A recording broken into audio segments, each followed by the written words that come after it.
All right, guys. So I had a pretty quiet night last night. I went to sleep early. I was planning on doing a video, but I didn't. Doesn't matter though. I'm not letting that get like, oh fuck, I didn't do one. I just make up for it. That's it. This one will be a little bit longer than normal. It's gonna be. I do want to do storylines and stuff this month, but again, like I just want to do what I'm feeling. I think that serves you guys as best as possible too. Just when I'm in a good mood, I just think that people tend to like the shit that I say more. Instead, I'm like, oh, I'm depressed. I'm in a bubble. Good. And then I fart, and I'm just like, oh, exposed. I don't want to be that guy. That guy's fucking whack. Remember that whole like month that I was like, I want to cut my dick off and send it to a relative. How many dicks do I have? Quite a few. So I talked to George, and like he's he's helping me with some stuff right now, and he's just a good guy. I like him a lot. The narrative about the Hells Angels thing has been totally skewed by the people that are still in the hierarchy there, but it's not true. Let me tell you something. This is a fact. Okay, this is an absolute fact. If you're not a convict, and if you I guess just if you haven't been through the system, you probably don't know. But I'll tell you one thing. When people put smut on people, when they say that guy's a check-in, that guy's PC, that guy's a snitch, that guy has had sex with fucking animals. Right here. Pick me. Now, we knew you did, bro. You fucking look like, I'm still down to fight, bro. We know you are, bro. We know. But most people don't realize that there's always an agenda for people to say shit like that. You know, unless it's on paper, unless you see that shit on paper, statements made on somebody. This person did this. 5K1 downward departure, safety valve. A dick that's been cut off and Xeroxed. It's like, we retrieved this from the relative. And apparently he's cut his cock off again. Piece of shit. Unless you see it on paper, it ain't true. It's just what it is, man. I see a lot of people like going on and like talking shit about Wes Watson. Oh, he did this, man. Fucking, oh man, the Wes Watson did it. It's like, Wes Watson got out of prison and made a fucking shitload of money and is doing great. It's a multiple felon that turned his life around. There's nothing on paper that says he's a rat, but you always got to have the guy that's going to hate on him, right? I don't think Wes Watson likes me. Maybe. We've talked before one time. And he was like, oh, fuck you. It's like bowling pins. Like, he was like burping bowling pins with like shit on it. I was like, Jesus, man. He's like, God, bro, fucking. I'm like, I don't know. See, I never presented myself as like some superstar convict because I wasn't. I was never a solid convict. I fucking lied. I ran scams. I fucking didn't pay my bills on time. I was a bitch. I wasn't a bitch. I mean, if I got called out to fight, I'd do it. If I got called to put work in, I did it. And this last term, yes, I left. No good. I was in a really weird position with that, though. It was like, do I get 33% off my sentence? But it's not just that. You really have to understand that. When you get sentenced to a nonviolent crime in California, nowadays, you like can't even go to prison. It's really, really hard. Only only violent offenders and sex offenders go to prison. Now, I'm not either, but pimping and pandering, which is not considered a sex crime, is one of those weird crimes, probably because black people are typically the ones that do it, and it's a pretty racist fucking system, which is bullshit. But that was one of the crimes where I had to go to prison for, state prison. At that point in state prison, as you know, they were doing something with the time credits. Typically, you do 50% of your sentence. So I got sentenced to 3 years, 8 months. 8 months in the feds, 3 years in the state. The 8 months in the feds would be applied as credit towards the state, so run concurrent, and instead of consecutively, which would mean I do the 8 months, then get out enough to do the 3 with half. Now, that would translate just on face value as 18 months. 18 months is half of 3 years if you have credit for the 8 months. They had that new thing in state where once you hit a yard that's under a 3 yard, they mix you with S and Y. And if you program, your time goes to 33%. So in theory, a 3-year sentence could be a year. I didn't know any of that until I caught that term. I had no idea they were doing stuff like that. And, you know, people can say whatever they want about me, that I'm a dropout or whatever. If you were in that same situation, now it's not applicable to people that are gang members because you made a commitment to that, you know, but still, if you want to drop out and you want to put your family first, I respect that. It's really hard for a lot of people to grasp that. And at first I tried to, I guess, hide that fact when I got on YouTube, because I know how people can be. You know, they think that that automatically means that you're a piece of shit. I am a piece of shit, but I'm not a rat, not a sex offender. I'm not, never rolled it up over debts or anything. I had to make that decision, what was good for my family and getting home to my little boy, and I don't regret any of it. Now, I'm no good in prison. Who gives a shit? I don't want to go back, you know? I don't care what anyone says. And anybody that trips on that kind of shit is not on shit anyway. You know, I'm friends with Freeway Ricky Ross. That's one of the biggest fucking gangsters in LA, and he's 100% understands that decision, you know? He gets it, you know? It's like the real solid people, real solid people don't rat, don't snitch, don't roll it up on debts, but they choose their family first. So I was okay with I guess talking about it. You know, for a long time I was like dreading getting to that point in the story, because I'm like, fuck, man, like, you know, after they had tried to charge me with assault when I'd kicked that dude in the drunk tank, you know, they'd put me in SNY because of what had happened in Santa Barbara. I mean, once I got to Wasco, that's where they classified me, as I was SNY. They basically had explained to me, like, look, man, if you're trying to go get that 33%, you're going to be considered SNY anyway. I didn't voluntarily put myself there or anything. And like, that's 100% honest, swear that's on my son. I did not voluntarily go to SNY like that.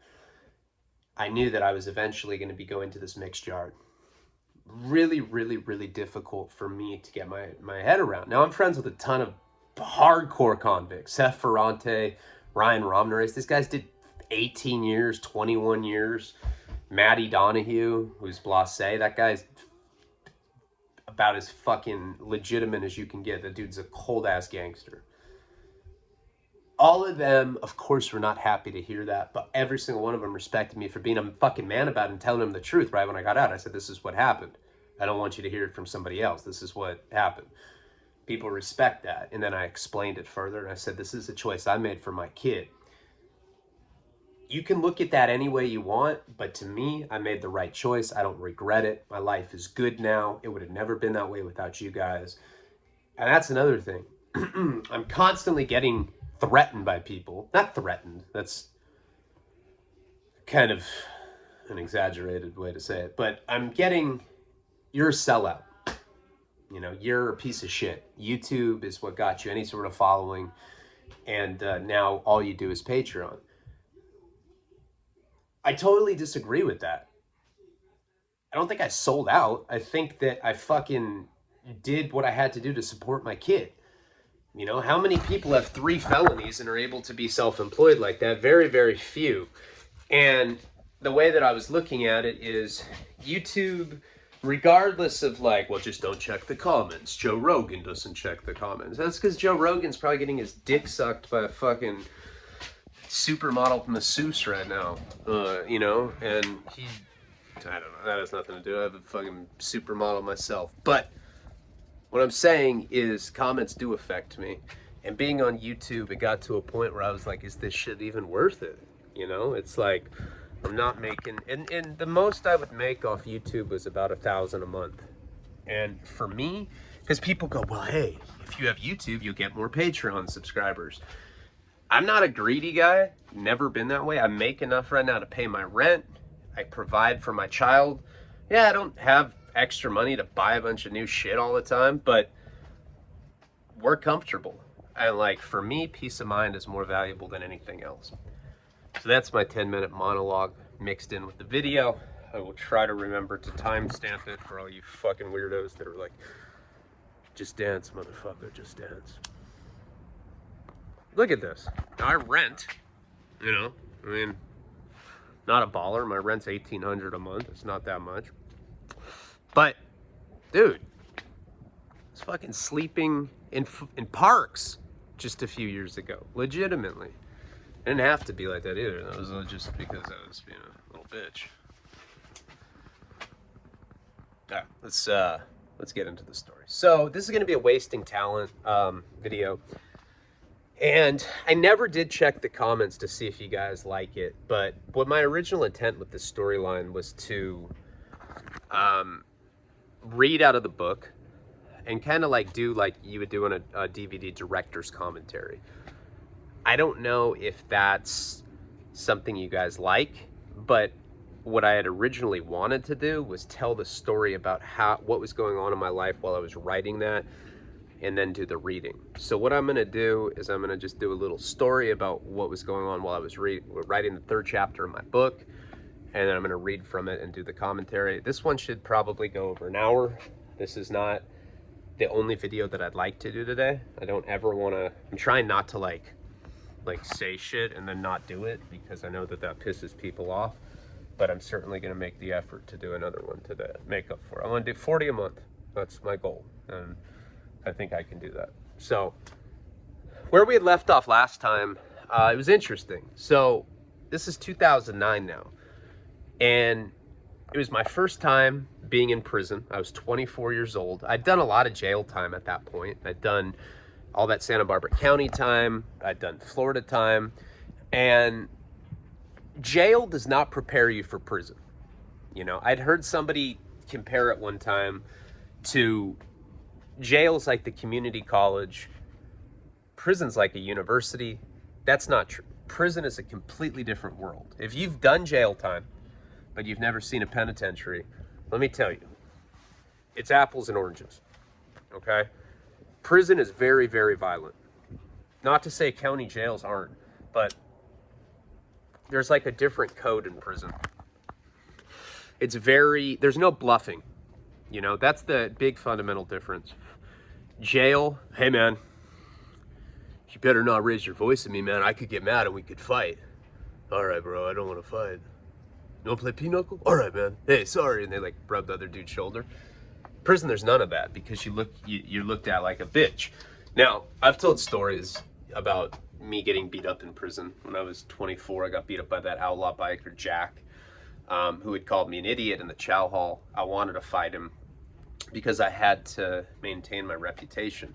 I couldn't be considered a bitch. You know, even though I lost the fight, I stood up to like a big burly biker motherfucker and took it on the chin. People respected that. Surprisingly, after I got my ass beat, that's when people started liking me. They're like, all right, this dude, like, he can't fight for a goddamn shit, but at least he's willing to. He's not just gonna take it, you know? And a lot of that is that pumped up bravado, whatever. So, Jesus, it's like, come on here. Sorry. $500 tour.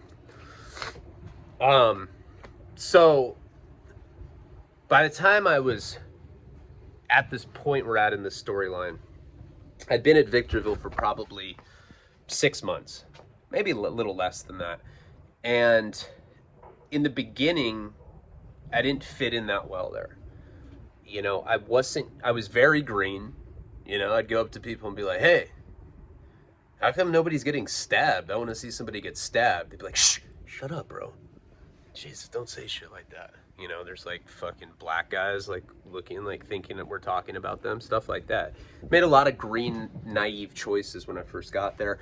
And, you know, on top of that, I was a big ass dope fiend when I landed there. You know, I instantly got into that world of chasing dope in prison. And, you know, it's the same in the free world.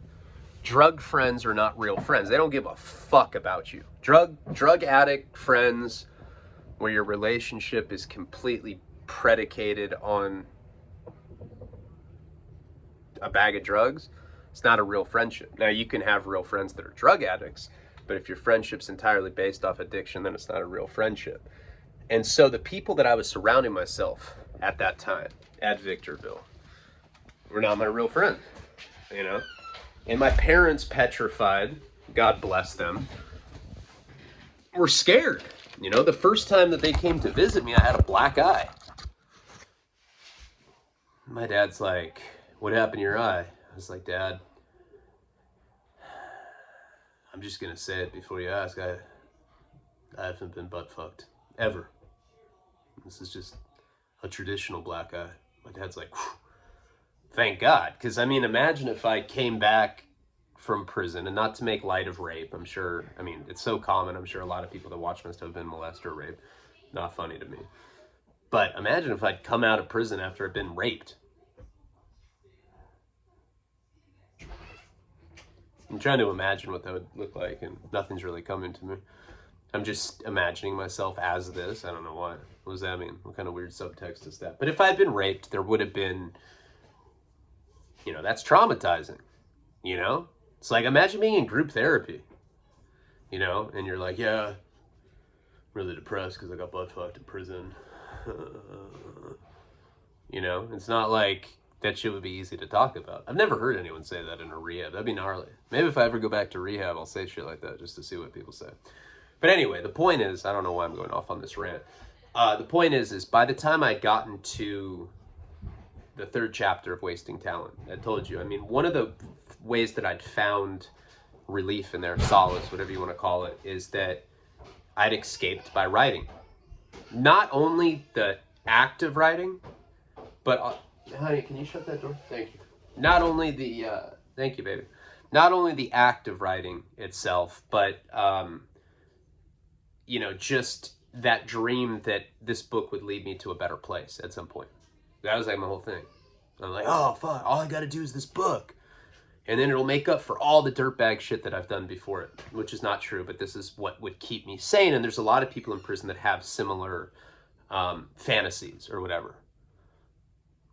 Some of them aren't that PG like that. Some people's fantasies are pretty fucking out there, you know? Anyway, so at a certain point, all of my friends were druggies, and this guy had died in our cell. They'd put Ryan's punk on his face and everything, and I went to the hole under investigation for homicide. That was fucking freaky. I mean, I knew that I was going to be okay, and I was alone for a vast majority of that. Now, when you're in the hole, they give you these little rubber pens that are like this big, and they're really hard to write with. You know, you need a pen. You need a pen to be sturdy. You know, you need it so that it doesn't hurt your hand when it's like when it bends like that. It's really hard to write. So even though you know, I wanted to continue writing Wasting Talent, I didn't know the simple convict rule of, you know, rolling up a piece of paper at the end of the pen and making your own holder for it.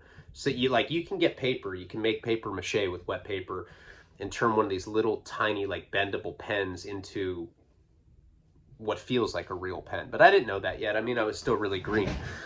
So I was kind of writing, but I could only write for so long before my hands started hurting. Then I got this guy, Elijah, and we had gone into that on one of the last videos about Wasting Talent. This guy, Elijah, was like I don't know, 6 foot tall, probably, I mean, taller than that. He's probably like, he's a lot taller, 6'4", 6'5", and he was somebody that professionally collected debts. You know, stuff like that actually happens. I mean, I was talking about this the other day on Twitter. You know, there's not really henchmen like that I've seen in the criminal world. Like, you know, there's not like thugs that work for the boss. It's not a goddamn Nintendo game where you have to like beat the henchman at the end of each level until you get to like the main guy. But there are people that professionally collect debts, and usually they get 20%, 15, 20, something like that, pretty standard. And you got to think about it. There's people, especially in the marijuana industry, especially in the cocaine, drug world, whatever, where you're talking about $1 million, $2 million, $5 million debts. It's attractive to people like this guy, Elijah, to put resources in to go collect that money. And he had gotten in that situation where he'd gone out to Montana, Missoula, I think. Remember, we were trying to think of that. And he had gotten in a high-speed chase with a cop. He killed a cop. So he was doing a life sentence in federal prison for that. He didn't talk to me when we first were in that cell together, and he really scared me. I mean, redheads tend to scare me.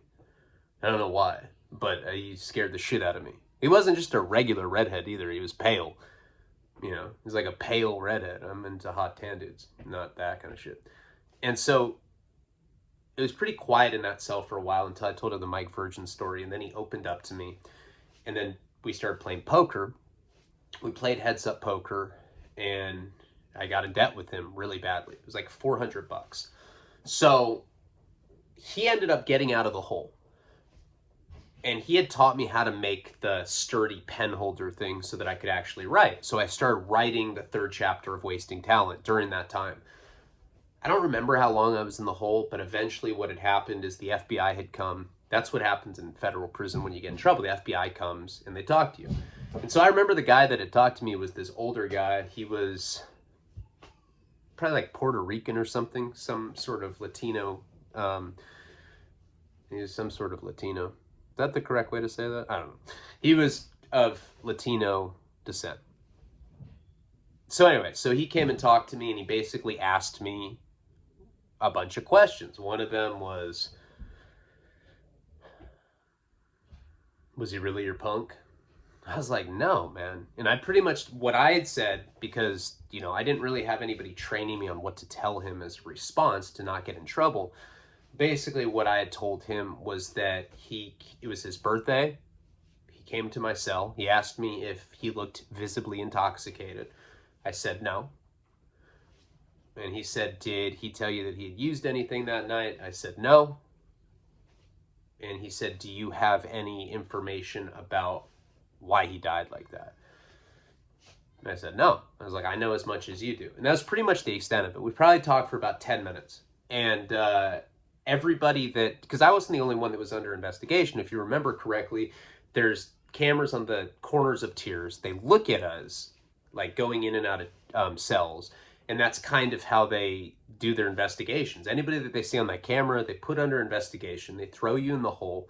The FBI will come and they do an independent investigation. We'd already done an investigation with, I think, the lieutenant in SIS, something like that. Somebody from the federal prison had come and talked to us. Their investigation was much more in depth than the FBI's. And I think one of the reasons they do that is because they compare the answers. They see what you had told the prison personnel compared to what you tell the actual FBI. And if nobody talks, it's all circumstantial at that point. They can't form a case. So what they bank on is that somebody will snitch. Well, the guys that I was with, everybody kept their mouth shut. So we went under investigation. We didn't even get a disciplinary shot or anything. But that's how I'd gone to the hole. Now, the problem is this guy Elijah was a fucking con artist. And at that time period, I had gotten into debt really, really, really badly. I was hanging out with that guy, Justin LaShawn. He was in his wheelchair. Horribly tragic story. That guy had like a nerve disease. And he needed a surgery by a certain point. And he would like tell me that. I remember the first day, like wheeled himself in the wheelchair. People are mean in prison. They'll make fun of handicapped people. They'll be like, at least it's not me. And you're like, Jesus, man. Show some goddamn empathy. It's really crazy how fucking awful people are in there. But they made fun of him because he was in a wheelchair. They're look at roller tard. Ha ha ha. And you're like looking at this toothless lifer. Probably fingering his ass while he's laughing because he likes the vibration of it. Shit like that. So I ended up meeting him, and he had explained his situation for me. He said that he was coming from a prison in Jessup, Georgia. He'd gotten busted with a cell phone. And what he had told me, we became really good friends. And what he told me is like, hey, man, I can walk. chair's just a front. No, he didn't say that. But he basically told me that he used the fact that he was handicapped to kind of, you know, manipulate the staff. Like, he used the sympathy card. That's how he got a cell phone when he was at Jessup, and he said he'd been moved all around the country. He was in there for growing marijuana. He got 10 fucking years for growing weed. He was like super nice guy. He already had a cocaine sales conviction, but it was like something small. You know, he got caught selling a few grams like a few years before. So when he got caught growing, feds turned it into this big out of, you know, I think he had like 200 plants and he got 10 years, something wild like that. So I started hanging out with him a lot. Now, I didn't realize at that time how plugged this dude was. I to this day, I'm friends with him, but I don't know how he did some of the things that he did. For example, out of nowhere, he just started having tobacco all the time. And I'm not talking about little amounts. I'm talking about huge bugler cans of this shit. And he's like, hey, man, here. He gave me that for Christmas one year. He put a can of bugler under my pillow. And he just always had tobacco, like out of nowhere. And then at another point, he had a bunch of crystal meth. He had literally an ounce of meth while we were in there. And he would like get all sorts of weird privileges. For example, when you are in prison, you have a commissary limit of like $240 a month. You can only spend that much. Well, he would always have his limit reset. So like he was going and getting $240 worth of commissary every single week. I'm like, how do you even do that? He's like, I just asked the case manager. It's the chairman. I'm like, damn, man, that's crazy.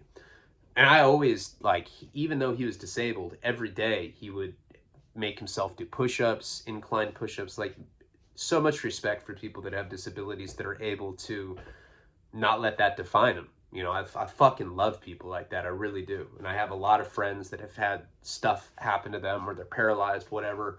And it's a really difficult situation. So to see somebody just like, it doesn't even faze him, it was really inspiring. Now, the thing with him and what he had told me about his surgeries, he's like, look, I have this rare nerve condition. My toes curl, right? And they're curling at like a fucking really fast rate. I was like, Jesus. I was like imagining it in time lapse, like just completely like fucking curling over, like some fucking, I don't know, I feel like I'm being mean right now. Anyway, and if he was watching this, he'd laugh. That's just, if he was the kind of guy that got offended, I wouldn't be talking like that about it. But he told me that he needed to get the surgery done or he was never going to be able to walk again. He caught the case a few months before he was scheduled to get that surgery. Now, you can get surgeries while you're in federal prison, but you have to go through all this weird bureaucratic shit. And what happened is that time had lapsed. He wasn't able to get a surgery, and he's permanently unable to walk because of the feds for growing marijuana. I always thought that was a tragic fucking story. Thing is he would go around telling that story to cops, and he started getting cops. I mean, he had tobacco, he had meth, he had things that he was getting from the cops, and he got that right away. I never understood how he did that. He told me that he had cops just because of the sympathy thing. I don't know. I don't know if it's a larger thing. I don't know if he was like a more powerful figure, because there are powerful figures in the Fed. Somebody in there had a mini fridge in their cell. They don't have those in any other cell. I'm like, dude, where'd the mini fridge come from? He's like, shut up. Shut up. Do you want a pineapple slice? I'm like, yeah, man. Fucking opens the refrigerator and gives me one. But the point is Justin became my good friend at this time. So I had just gotten out of the hole. Eventually they had dropped that case. Justin became like my new best friend. People would make fun of me because I wheeled him everywhere. They're like, look, there's Leone, you know, wheeling fucking wheel tart around. And it was really sad because he had this nerve damage, so he'd kind of like hunch over and shit. I think I have a picture of him somewhere. He could stand up. He just couldn't walk correctly, so he had to be in the wheelchair. I think I'm pretty sure I have a picture of him somewhere if I look through my computer. But he opened up a poker table, and one thing that I learned about him is that he was really badly addicted to drugs. He used to be on opiates. They wouldn't give them to him in the feds. That's another whole long process that you have to get approved for. Sometimes we would smoke weed in his cell, but it was like his hands would kind of curl. And what we were doing back then is we had this paper, toilet paper roll, and we get the metal part of an eraser. Kind of like, you know, bite it so that there's like a little slit, and then there's the bowl. We put that in the toilet paper roll, so it's like a steamroller. I'm sure you can imagine what I'm talking about. Then we would light it with a wick, take a fat hit. We'd stand up on a vent and blow it into the vent. Now, for like normal people, that's not hard to do. I was slick with it. I'd take one little rip, hold it in as long as possible, obviously to get as stoned as possible, because a stick of weed in there, I swear to God. See this? Oh, hold on. See that little amount of weed on my hand, on my finger? That would be $10 in there for this little. That was way easier. I'm stupid. That'd be $10 for a stick of weed. That's how much it is. Literally, just a little teeny, like that would be like damn, fully hooked is a fat, you know, shit that I just throw on my floor. You know, I would do it slick, but Justin didn't have that ability because he was disabled. So it was hard for him to stand on the toilet. So we'd like kind of like hold him up, and he'd be like trying to hit it, but his hands would like curl over the steamroller, and he'd be like, and just smoke would go everywhere. We'd blow up the whole range, and the cops would be like, God damn it, who's smoking weed? And like, you know, Justin would like wheel himself out. I'd be like, not me, man. I've got a disability, brother. Cop would be like, all right, you're good. Everybody lock it down. We're hitting the cell. No, they never hit us because of that, but it would piss the cops off if we blew it up like that. So that was one of the disadvantages of hanging out with this guy. Another thing is, like, shortly after I got there, he was doing heroin and stuff, but he just came to me one day and he's like, hey, man, I'm friends with this black guy that has AIDS. He gets Oxycontin 80s for $40, man. You know, I think it started at 40. Eventually we got it down to 20. That's like better than street prices. So every day for a long time, we would, you know, this dude that had AIDS would get Oxy 80s twice a day. In the morning, Medline, and at night. So I don't know why, but Justin just was like, I'm going to split this with you twice a day. Go to his cell right after breakfast, shoot a half of an Oxy 80, shoot another half of an Oxy 80 at night. The reason I'm saying all this, the point of all of this, is that my living situation improved pretty substantially once Justin got there. And I had lost that money playing heads-up poker to Elijah. That'll come into play at a certain point. It's important that you guys know that. I know I've talked about it before, but there's more to it that relates to this book. Once Justin got there, he had a lot of money. He obviously was plugged in with the cops right away. And he was giving me Oxy 80s twice a day. Now, there's this big misconception that drugs make you more creative or less creative. I don't think that drugs make me more or less creative. I think that drugs make me lazier. So when I'm on drugs, I can't produce as much. Drug Stories for Truckers took me months when I could have done that shit in literally a day. I could have done that in an hour or two. But it took me months because I was on heroin, you know. Back when I was in prison, once you know, there was these fluctuations of me being high. So like I'd be high on like a paper of black tar heroin. Certain days I wouldn't. That started affecting my writing, you know, because now I only wanted to write when I was high. Once the Oxy 80s happened, I had just gotten out of the hole, probably been out of the hole a week. Now I get in the situation with Justin where I'm doing Oxy 80s twice a day, every day. So what I start doing is I start getting into a much more structured writing routine at that point. At the same time, I'm still chasing heroin because of course it's never enough for me. So I'm doing that Oxy 80 twice a day. And what's happening is now I'm getting strung out.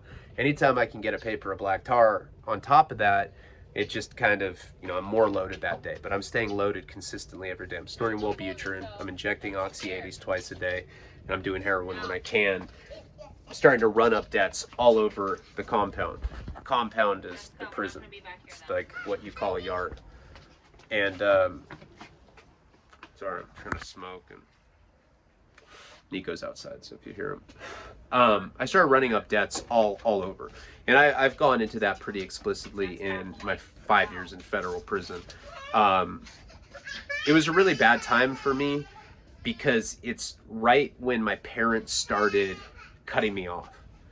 You know, when I first got busted, I could call my dad and be like, hey, I need 2 G's sent to Juan Lopez, you know, whatever. And my dad would be like, all right, I'll send Juan the money. No problem, buddy. And he's always kind of been one of those guys that's in denial about my addiction, you know? I'm like, hey, Dad, you know, I need $400. It's not for heroin. He'd be like, okay, I'm sending you that. Don't spend it on anything. I was like, okay. And at that point, right around the time that I was getting those oxys, he just kind of started cutting me off. So I started really getting in trouble with my debts at that point. And that's very stressful. We've talked about it a million times. I'd go to sleep at night wondering if my money was going to hit in the mornings. A lot of times it wouldn't. I was having to go up to people that were expecting to get commissary that day, expecting me to clear the bill up and be like, hey man, my money didn't hit. People don't want to hear that shit. And it became really uncomfortable for me even to leave my unit or even my cell for that matter, because everywhere I went, there were bills that I didn't even remember. Like, people I probably didn't even have bills for, hey man, you owe me money. I'm like, fuck. And I couldn't remember if I did or not. There's a good chance that I didn't. So I found that during that period was one of the most productive writing periods for me for this book. I started writing the 3rd chapter of Wasting Talent during this time. I remember I was doing 80s twice a day at that point. So, and I think, no, this is not when, there's a part of this book where where Damien, I don't know if you guys have read the book, and we'll get to it in the later installments of this series, but there's a point in the book where he stands on top of Angie and he jerks off and comes on her face. My mom gives that shit away at Christmas, you know? She's like, hey, look at my son's books. And like her like square friends, like, oh my God, Damien came on Angie's face, you know? It's really fucking wild. I have white stuff in my nose. No, I'm tripping. Just kidding. All right, so this is the third chapter, and this is what had been going on. I'm in debt. I had run up that heads up poker thing with Elijah. That thing was kind of like, oh yeah, pay me when you can. And then I had all these other debts going on. And at this time period, I was hanging out with that guy Justin a lot, the guy in the wheelchair, and I was shooting oxys twice a day. So this was all written while I was strung out on Oxycontin, this part. Gina has the needles, and we run into the night. I want to just kneel down and shoot up on the sidewalk. Our faces look dirty from trying to clean blood with spit, so it's the Taco Bell bathroom instead at the end of the residential neighborhood. Now, this part of the book is after, it had gone from me stabbing the skinhead, and then I did the 2nd chapter, which kind of explained how I grew up like a guitar prodigy, or Damien did, which is basically me, and I made up the guitar prodigy part. But then it goes back to what happened after I stabbed the skinhead. Now, that's like a common device in fiction. You hook people in the 1st chapter, and people are into it after I stabbed the skinhead, and then now we kind of go back to the backstory with how Damien grew up, and now we go back into the linear order or progression of the story, which would be me running off after I'd stolen the bag of needles and the dope with Gina. The girl's name in real life was Karina. I posted her picture. I'm trying to track her down to get her an interview, because that one we can definitely talk about. No problem. I'm going to get Megan, I promise. So it's the Taco Bell bathroom instead at the end of the residential neighborhood. This is what actually had happened. I'd stabbed the skinhead right in front of Karina. I got to get her on the show. Got it. And then we went to a Taco Bell bathroom. She was really pregnant at the time. And all of this stuff that I'm talking about right here is pretty much 100% what had happened in real life the day that I'd stabbed the skinhead. She runs the faucet, peels the plastic lighter to metal. Puddle ripples. Smells like vinegar, making me nauseous, so I turn away. Gina pulls out 2 syringes, takes the orange cap off with her teeth. I place the tourniquet around my arm. The vein below my elbow is raised from the pulse. Injection makes pins and needles go from my arms to toes, then back up to heavy eyes. Gina is on the toilet and has her pant leg rolled up. She is digging and making her abscess tattoos bleed. There's a koi fish swimming downstream with a booze bottle. That's this. And I told you the story about that. That's when I had gone and gotten the tattoo, and I got the crystal meth that came in the scroll with the bow. And he's like, "Wow, man, very nice fucking presentation, man." He was like some German, like, he's like, "I'm not racist." He had like literally pictures of KKK guys like holding black guys' heads. He's like, "It's fucking artistic interpretation, man." He's like, this is not racist. But he used a lot of racial slurs. I was like, "I just want a tattoo. I don't even care." And so he would say stuff like that. But that's the reason I got that tattoo. That's a koi fish drinking a booze bottle going downstream. When a koi fish swimming upstream is the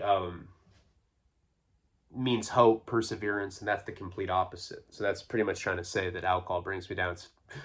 Should have just gotten drug addict or alcoholic on my neck. I don't know. I was like 20 when I got that. So I have really bad cotton mouth right now. I snorted a Wellbutrin. So what? Gina's on the toilet. Okay, Gina has tears running down her face. Fuck! Blood dots her calf and she looks frustrated. I grab the syringe from her. "Hold your breath," I say. "I'll hit your neck." She wipes her tears and tilts her head away from me. I watch her jugular inflate and then deflate. "It doesn't register. I need you to stand still and keep your vein puffed up," I say. Stick your thumb in your mouth and blow against it. Concentrate." Then I get it on the second jab. "Thank you, sir," she says. I look at myself in another scratched mirror. The broken nose has darkened my eye sockets. I've morphed into some underfed raccoon. Gina grabs my hip and our eyes meet in the reflection. Her hand crawls. This is word for word exactly what had happened, by the way. My dick feels cold in her small hands. Typo. My small dick feels cold in her warm hands. They crumple around her ankles to the floor. The room permeates with the smell of woman. That was a really nice way of saying that her pussy stunk. Quality content here. I'm fueled by primal instincts and throw her against the wall. She grabs the handicap pole and guides me into her from behind. This makes breaths fly as I pump harder and close my eyes. I pull her hair and embrace the warmth, and everything feels wet. She tries to kiss me and I pull my face away. Now that line may seem insignificant to you, but that's one thing that I'd always observed with having sex with other drug addict women. Not dudes. Dudes kiss. But when you have sex with drug addicted, God, dude, I need. Oh, this is really bugging me. Got my Wellbe refill finally. When I do Wellbutrin though, I do content a lot more. Okay, so anyway,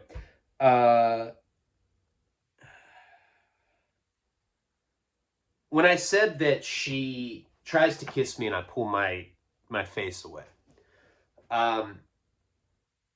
Girls that I'd have sex with when I was addicted to drugs would never kiss me. Probably because my breath stunk.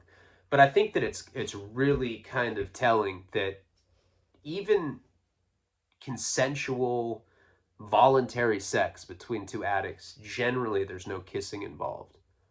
And I find that very interesting. You know, it's like sex is so much more intimate than kissing, to me at least. But kissing is something that I rarely ever did unless I like somebody, you know. And they didn't care. It's like, just do it. Fuck it. It feels fucking so bomb. Yeah.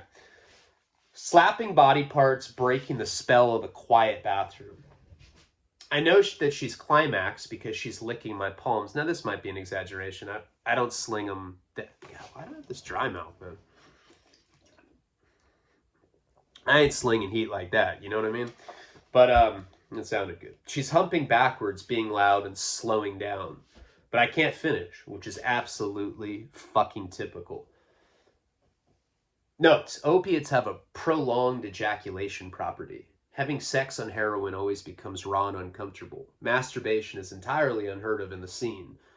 unless you're some sort of creep. I thrust harder, my penis becomes tender. It looks like it's sunburnt when I finally pull it out. Girls always take it very personally, too. So that happens a lot. I've noticed that as being a heroin addict, I have a lot of sex. What? I have like no sex when I'm on heroin. But this was more in the beginning of my drug addiction, and I couldn't come. And girls would always take it personally, like, oh my God, I must be ugly. And it's like, no, it's the fucking dope that does that. Want me to suck your dick, she asks. I shake my head. It's the dope, I can't come. I feel bad. It isn't your fault, it's just what it does to me. And then it's cigarettes as we lay on our clothes. God, what you did was so gnarly, Gina says. You talking about the sex? When you stabbed that guy, she says, do you think you killed him? I think I hit an artery. After I stuck him, all sorts of blood sprayed out.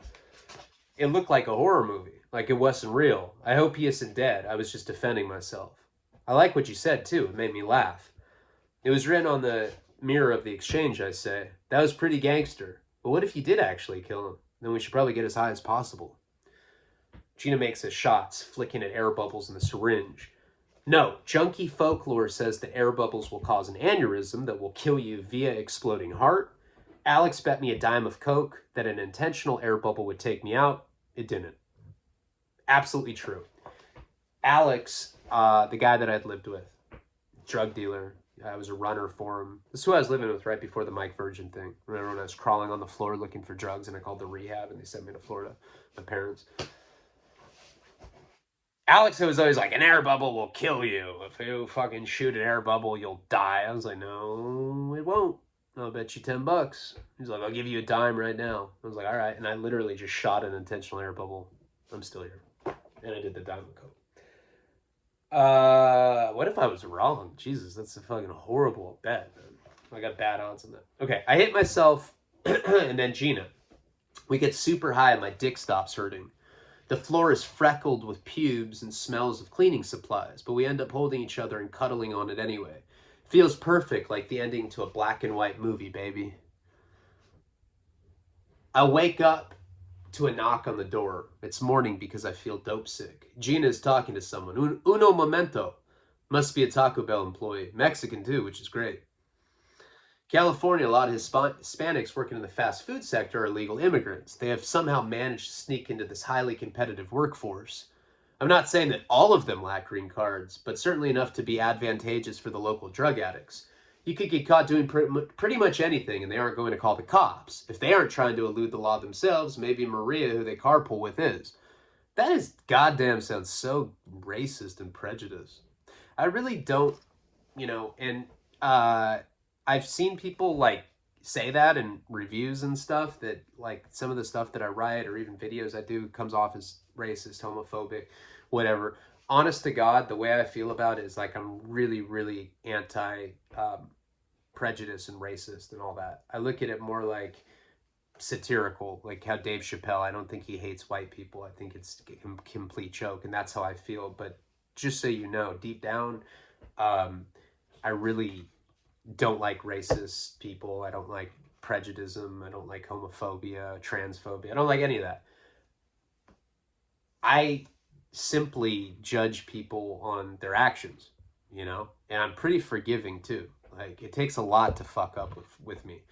I have falling out with people I like all the time. I mean, there's people obviously I won't like just off the gate, like child molesters. I don't like snitches. I've been friends with some snitches that were okay people, but I really look down on that, to be honest. Snitching is just an ugly thing. But I've never not liked someone or been prejudiced because of the color of their skin, or who they like to fuck, unless it's a child or animal. All right, so I'm squinting at the wispy pubic hair. The lady said I've been in here too long, Gina says, that she has to clean. I throw my arms around the toilet. It's painful dry heave. You okay, Gina asks. I wake up like this every day. Make me a shot, I say, please. I'm spitting phlegm into the water. Gina puts her hand on my back and I flinch. She hands me a loaded rig. I hit a vein on the back of my hand and I'm switched back to normality as if my bad batteries were replaced. We decide on breakfast, our collective $8.38, limiting our options. This is at the Pennywise liquor store, real place in Santa Barbara. Pack of Marlboro Reds and Cooler Ranch Doritos. Our only real conflict was between the lights and the Reds. Gina claimed the lights were like better for her pregnancy. I steal a couple pairs of sunglasses from the counter rack, West Coast choppers to conceal our wounded faces. We sit on the curb with sunglasses and examine our situation. Stomper is a Nazi lowrider. This is absolutely true. His real name was Stoner, though. And Ian is an independent. They are both interconnected to a vast network of available skinheads who will provide a unified retaliation in the name of Thor or whatever. Also, there's a strong possibility that I'm now wanted for homicide by the police, so we need to hide out. Nazi lowriders are not considered skinheads, and I wrote that in there basically because my old celly Boots and we had this inside joke about that. You know, I'd always be like, you're an NLR, you fucking, or, you know, like you'd be talking to him, I'd be like, yeah, shut up, you fucking NLR guy. I know that's, you know, that you're actually NLR deep down. And that was really, honestly, just an inside joke for somebody that meant something to me for a short period of my life. And there's a lot of stuff like that in this book. And when we get to stuff, I'll mention it. But Nazi lowriders are not considered to be skinheads. So the reason I put that in there is because I know that he'd read that line and smirk, and I'm sure he has. We go to the Taco Bell bathroom to get high again. Gina's boyfriend is in Soledad for selling meth. I knew Tommy from high school. He was a few years ahead of me. Sometimes his parents would let her stay at their house because of the pregnancy thing. But there's no way they would let us both crash there, especially looking the way that we do. Gina's parents cut her off a long time ago. This is all true right here. She started stripping when she turned 18. Her dad went out with some of the guys from work and saw her dancing. She came on the stage and was licking her fingers and jiggling her ass. I was wearing these super cute matching stilettos and titty tassels, Gina said. No, in California, serving alcoholic beverages is prohibited at any gentleman's club where the dancers expose themselves nude. So they can only serve corny blended juice drinks and are referred to as juice bars. The sober humiliation was enough for permanent exile. My parents were mad about our own financial misunderstanding. I had sort of written 47 checks to myself from their checkbook. I've probably done a lot more than that over the years, and that is something I for sure regret. I would never fucking steal from my parents, you know, nowadays. I don't care how strung out I was. I don't know. That's just, you know, in my mind, I used to justify it that they have so much money, they won't even notice. But it took me a long time to realize that it's the principle of it. It's just painful when somebody that supposedly loves you or that you love fucks you over like that. It took me years to really understand the gravity of that. Bringing some battered pregnant chick over would make them think less of me than they already did. And lately I had to get really creative to accomplish that. It wasn't secret around town that I lived with Alex. This meant that going back to his place would be risky. He's a traditional cokehead, so explaining this would be challenging by phone. It's early on a Saturday morning, and he's surely passed out with a naked 19-year-old. He picks up after a few rings. What? I need you to listen, I say. I know that it's early. Where the fuck are the rigs? I need you to come and get me. You get the rigs, he asks. I got them, but I'm in trouble. I need you to come pick me up at the Taco Bell on Milpas. I'll explain the rest in person. But you have the rigs. Dude, I say. I'll come, but it's going to be a minute. I got this chick passed out in the bed. I think somebody slipped her a Rufinol or something. She's got penises drawn and permanent mark all over her face. He lowers his voice. She smells like shit, bro. Like literal.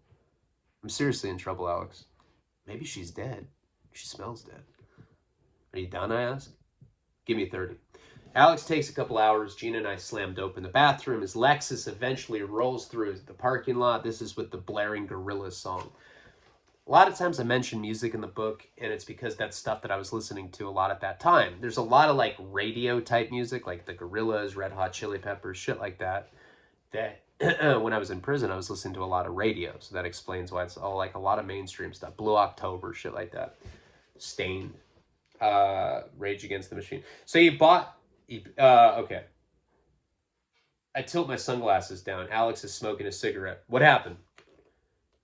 You should see the other guy, I say. What up? What up, Gina? You too? Things got a little crazy, she says. I jump in the back seat and Gina gets in the front. There's a girl sprawled out across the seat. She has doodles on her face. So this is based off, and I told the story recently, this is based off Or maybe I didn't. I'll tell you now. I think I was just telling Jeff this the other day. This is a good one. So, and the video will be a lot longer than normal because I didn't post yesterday. But I'm planning on doing another one today. Because I know that some people don't even like these kind. This is for the true fucking fans.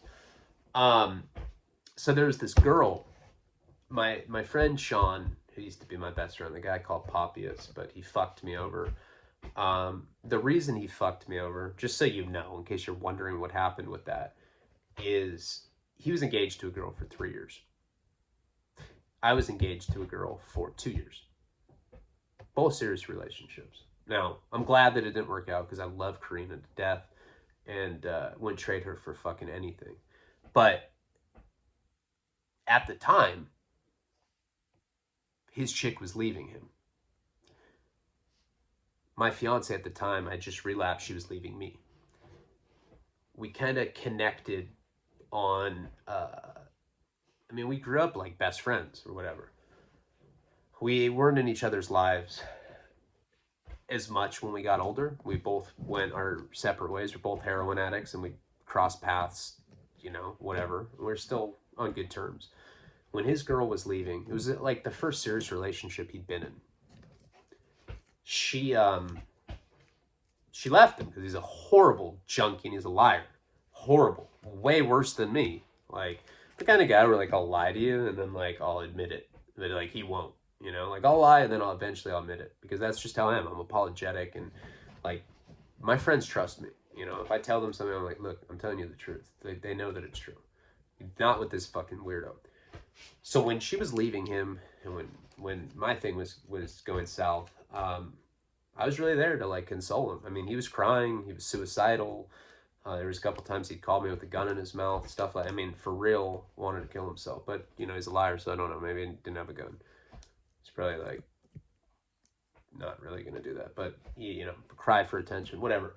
Point is for about a week, me and him were hanging out, both going through respective breakups. And, she, you know, she ultimately left him and my thing fell apart. So I went to rehab and I was there for a couple months. This is the period, the relapse period, where I'd gone and lived with that tranny in San Diego. And we didn't have access to phones. You know, at rehabs, you're typically blocked out or whatever and can't use a phone for a long time. They don't want you to call, like, your connections or whatever. So when I finally did get a phone call, I called Jeff. We were talking and he said, hey man, did you hear about you know, my ex-fiance? I said, no, I haven't talked to anyone. What happened to her? He's like, oh, nothing happened to her. She got married, dude. Like, we were engaged. I went to rehab for 2 months and she got married in that 2 months, right after we've been engaged. We've been together for like 2 years. I was like, what? To who? And it was to a guy I knew. Obviously they were talking before, you know, we had broken up. And Jeff's like, hey, and you know what the worst part is Sean was the best man for the groom at her wedding. We had literally been, like, going through this, like, shit together. Like, I'd been, like, consoling him. Like, he knew how horrible the breakup was. He knew that I was going through it. It's a guy that my parents adopted when I was a kid that was like a brother to me. And the guy that he was the best man for, he hardly knew. And he does stuff like that out of spite. Ran into him a couple years later at a bar. And he came up to me. He's like, what up, bro? And I was like, fuck out of my face, man. He's like, what, you want to fight? I was like, dude, if you don't get away from me right now, I'm going to fucking break your jaw. And, like, the way I said it, I think he just knew that I was serious and he just got away from me. I haven't talked to him since. And that's why I never wanted to use his real name when I did stories and stuff. That's why I call him, you know, Opius or Poppius or whatever.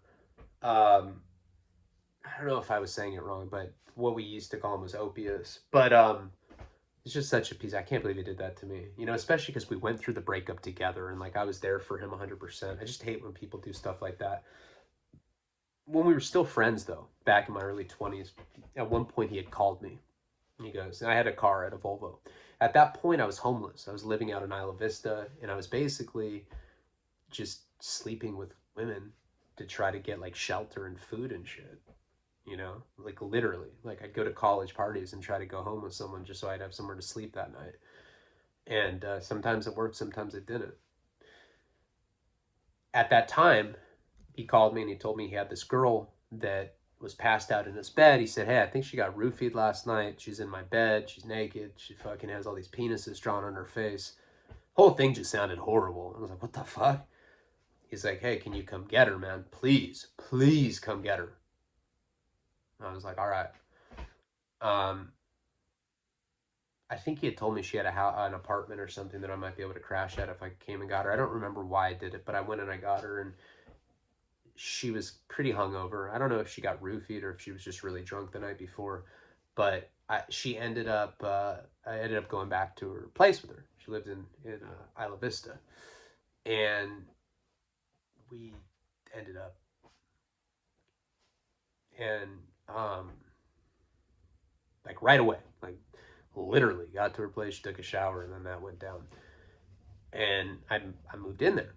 Now this girl was addicted to Ativan, and I didn't know this, but she's from San Diego, and her boyfriend lived across the street from her in a different apartment. Like their parents had gotten them apartments. They're from San Diego, but they moved up to Santa Barbara. They had apartments that were parallel. So I would go. She was addicted to Ativan, right? And Ativan's a benzo, and when you take benzos, it makes you forget stuff. You know, it's like you black out on Xanax. Ativan does the same thing if you take enough of it. And I knew right away that she had this boyfriend that lived across from her. And she's like, you know, you can be here, I can hide you, but when he comes over, you gotta hide, you know? So what was happening is every time he would come over, which is pretty frequently, she'd hide me in her closet.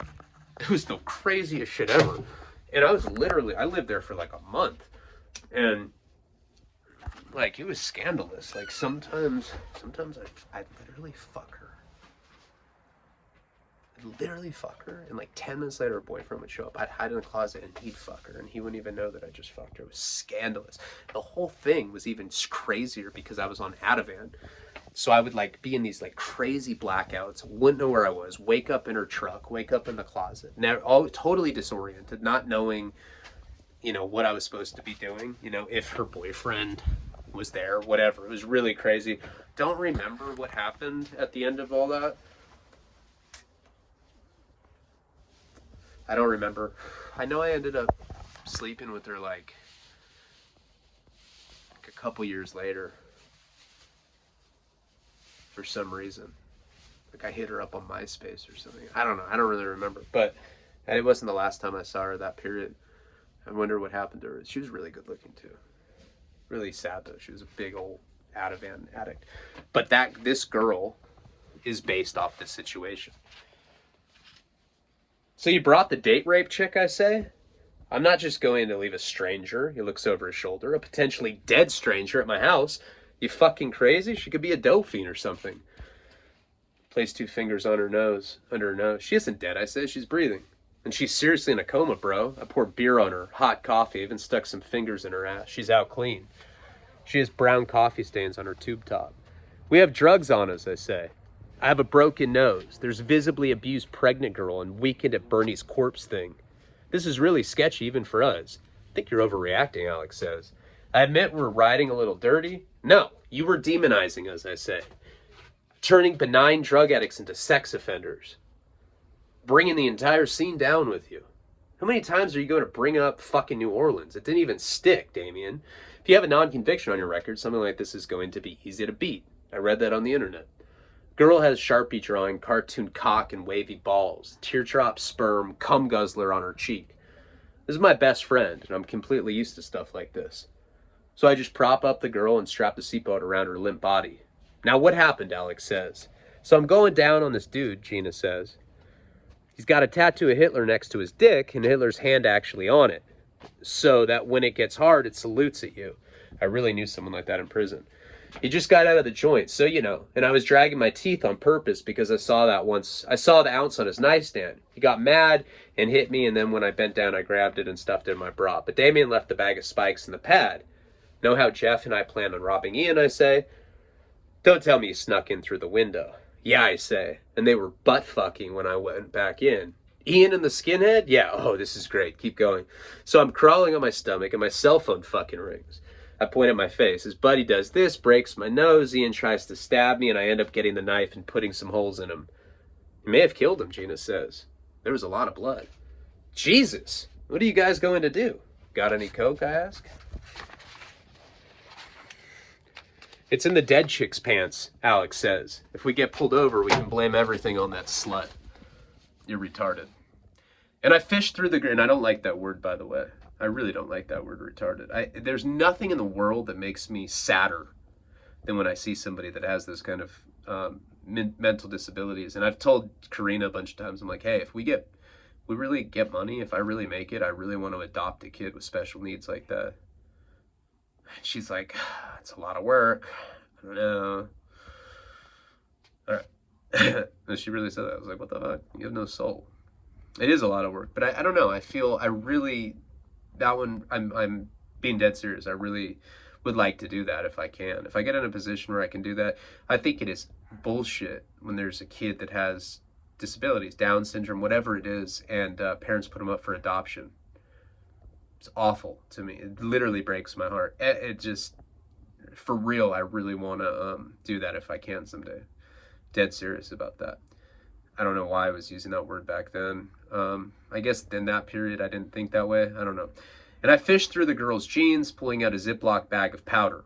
Got a water bottle up, I ask. Up there, I ask. I start to make myself a large shot. You guys want a Belushi? Because I'm making one for me. And of course they want a speedball. No. You don't have to cook cocaine for it to be able to inject it. It's comparable to methamphetamines, and it dissolves down to oil by simply adding water to it. If there's any leftover debris, it's just the unhealthy cut. So I boil the heroin in the cooker, mix the coke water, and drop 3 shots. I have to play doctor for Alex as a measure to keep the road safe. He hands me his arm and is responsibly focused on driving the entire time. Gina acts as a clasp and squeezes his arm until a vein surfaces. Alex has these abnormally big veins, and I hit him first try. The car jerks, and the breathing is heavy. Woo, he says, too much coke. Get me now, Gina says. Yeah, but I'm going to go first. You missed a little this morning, she says. Hit me before you get all loaded. Please, please, please, please, please. I sigh and tell her to do the thumb thing. You're a babe, Damien. Gina puts her hand on the headrest and brushes her hair to the side. But going 90 on the freeway hinders injecting precision. It's not registering, I say. She lets out a long breath. Want me to get closer? I nod and she climbs in the back, wedging herself between the 2 front seats. She blows on her thumb again and there's blood. I'm pushing the plunger down when the girl awakes, clearly upset. Oh my God, she screams. Where am I? Girl is swinging her arms wildly, bumping into me as I squeeze the shot into Gina's neck. The injection gets knocked out of sync, but I keep pushing anyway. A lump instantly forms on Gina's face. Note, the lump has the potential to evolve into a dangerous abscess. This could blockade airflow, and the doctors won't be able to lance it because of the close proximity to her jugular vein, which could consequently kill her as well as the unborn baby. But Gina doesn't notice that I missed the shot. Cocaine has this immediate numbing quality. So I choose to just ignore the whole thing. I want to do my shot. Plus, the date rape chick is trying to unlock the door now. She is frantic and desperate, coming out of her barbiturate coma. This is in a car full of 2 strangers, 2 of whom are savagely beaten, and the hypodermic syringe that was being rammed into a pregnant girl's jugular. I get it. This is like really, really weird for her. Please don't hurt me, she whispers. Every time she talks, the ball sack on her cheek expands. Please just let me go. My neck hurts, Gina says. It isn't what you think, I try. By now, she's hyperventilating. I'm trying to get off the freeway, Alex says. There are some things I think you should know. You and me had sex last night. Gina makes a cut it motion with a hand across her neck. The girl kicks at the window. Let me the fuck out of here! Look, someone may have slipped you a Rufinol, Alex says. Please, she begs. Please just let me go. I won't tell anyone anything. Cupcake, I don't want you thinking. She's crying and thrashing. This is a rape thing. The sex and roofies, purely coincidental. You were really feeling me last night, trust me. Pull over, she screams. Oh my God. We're good, right? Because I've had similar scenarios turn out unfavorable, in the past. She tries to unlock the door again. It's no use. child safety lock. I'm going to let you out. I just want to make sure that we have an understanding. I did not rape you. That girl that my friend was shooting drugs into isn't pregnant. She's just disgustingly fat. She needs help. Gina elbows him in the ribs. We're good people, he continues. Benign drug addicts, Cupcake. She's crying. I'm not paying attention. Duck down, shooting that Belushi. We get off the 101 freeway, and somehow the girl gets the door open. There is now a fusion of coke rush and dreamy opiate. My face has been negotiated to a happy frown. And the girl zigzags through cars behind us, dodging oncoming traffic, cum guzzler, smaller and smaller as we drive away.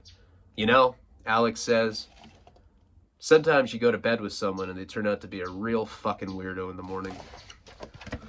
So that's the third chapter, and I remember writing that specifically. I know exactly where I wrote that. That was when I owed that money at Victorville. And the book was like really, you know, my only escape. I wrote that in the Victorville library, and you know, that was based on that girl that was addicted to Ativan that I used to live with for a little bit. But the whole situation I made up about her waking up in the car and dodging incoming traffic, that was like really, you know, I say the book's about 80% true. That scene right there where she wakes up and like I'm shooting Gina in the neck with a speedball, all that stuff was like my first like real attempt at like pure fiction, you know. That's one of the only things in the book that's like completely made up, you know. No basis on reality except for the cum guzzler and dicks drawn on her face and all that. But that's the third chapter of Wasting Talent. And right around that time, I got, you know, I started getting in like a worse situation with my debts at Victorville. And I needed to get out of it. Now, at this point, I told you that Justin had been getting tobacco. He lost that connection.